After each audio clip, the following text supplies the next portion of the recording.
Konnichiwa, kore wa Nihongo desu. Hello, this is Japanese. This is chapter 10 in this book that I always plug. This is Do You Speak English? And in each of these clips, I cover a different language. So this is chapter 10, Japanese.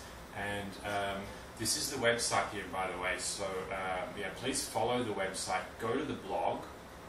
And you'll see 12 steps here for learning this language. And in this clip we're dealing with Japanese. So I'm going to quickly run through 12 steps here, and these are the steps that I recommend in terms of learning a language. Okay, so hopefully you can follow through, and I'll run through them very quickly, followed with using the blog. Okay, so let's start. If we go to Ichiban number 1, Nihon no Sekai, that's the Japanese-speaking world. Now, what we need to do when we're looking at a language is see where it's spoken. In this case, easy, just one place, okay, Japan. But let's not forget, around the world there are Japanese-speaking communities, particularly in Brazil, where there are over 1 million people who came from Japan, and other parts of South America like Dominican Republic, Peru, and of course other parts of the world like the USA. Okay, so that's step 1, looking at where the language is spoken. Then what we do, we move into something a little bit closer, which I call machi, or city. And in this case I've chosen Kyoto, which is a beautiful place in Japan. So this clip, there's no speaking in the clip, it's just a matter of walking through the streets of Kyoto in one of these YouTube clips, just to make you feel like you're actually there in the place. This is a warm-up. Okay, so this is step 2, okay, Niban.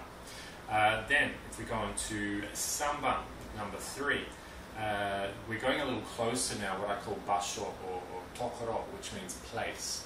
And for this one I've chosen Okinawa, which is in the very south of Japan. There's a few islands. And I call this one kaimono, or shopping.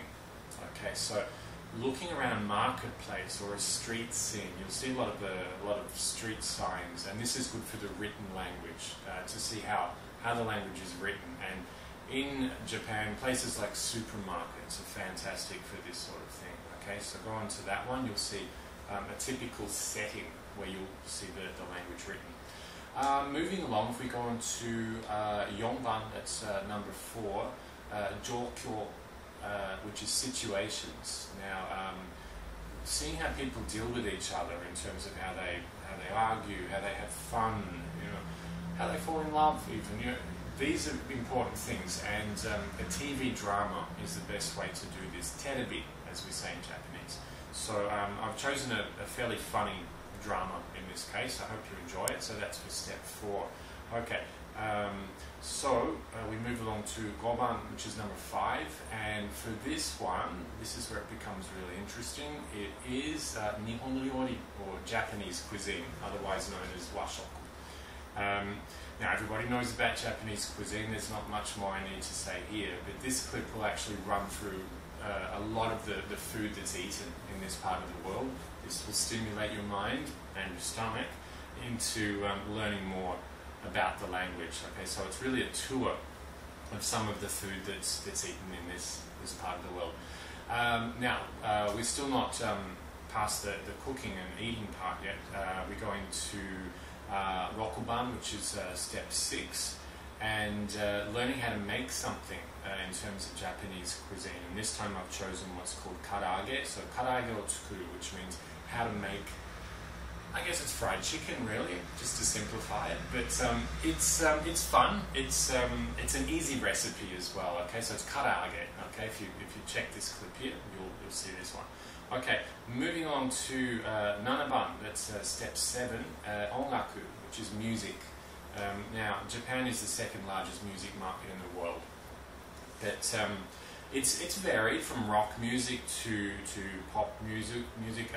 There's an interesting genre of music called visual kei, and I've left some details in the blog. In this case, I've chosen something that's more fairly pop music style. So check that out, and go to the lyrics of the song as well. That's where you get to really understand the song words and sing along with it too. Okay, especially if you're into karaoke.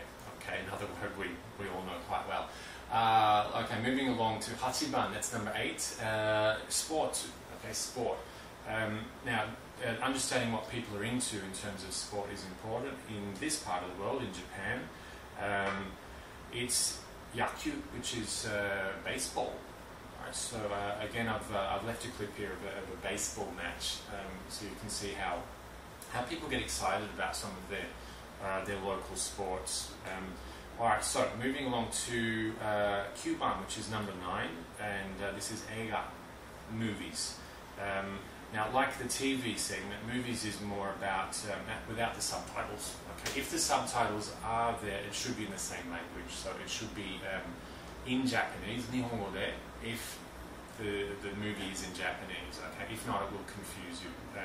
All right, so this is an example in the clip of a typical Japanese movie. Now, if we go to Juban, which is number 10, tomodachi, friends. Now, without a doubt, having friends that speak the language is very important, and if you're not in that place where it's spoken, go to Skype. There's a list of some websites on my blog that will show you how to hook up with people who speak this language, and then you can find a time on Skype to actually communicate with them. This is perfect. Start basic. If your level is here, the person you're speaking with should be here, and so on. Okay, same level, if not, it doesn't work. Alright, so that's step 10. Let's see, Juichiban, that's number 11, would be chiwoto, work. Now, a lot of you might be learning this language because of work, so these are some professional words, and this clip shows you what it's like working in Tokyo, for example, the biggest city in Japan. Okay, Juniban, which is step 12, is what we call kanke, or relationships. Seeing how people interact with each other, and I've gone with a typical case of the rivalry between Osaka and Tokyo. So you'll see what people think of each other. Okay, so a little bit controversial. So that's it for the Japanese segment here. What I would suggest is, send me a message. So 質問があったら、ここにメッセージを書いてください。Okay. 忘れないで、これは私のウェブサイトです。Okay? So if you can send a message, great, but don't forget the website to follow the blog as well. Very important. Okay. So, どうもありがとうございました。Thank you very much. And the next clip will be in Korean. Okay. So I look forward to seeing you then. Okay. じゃあまたね。さようなら。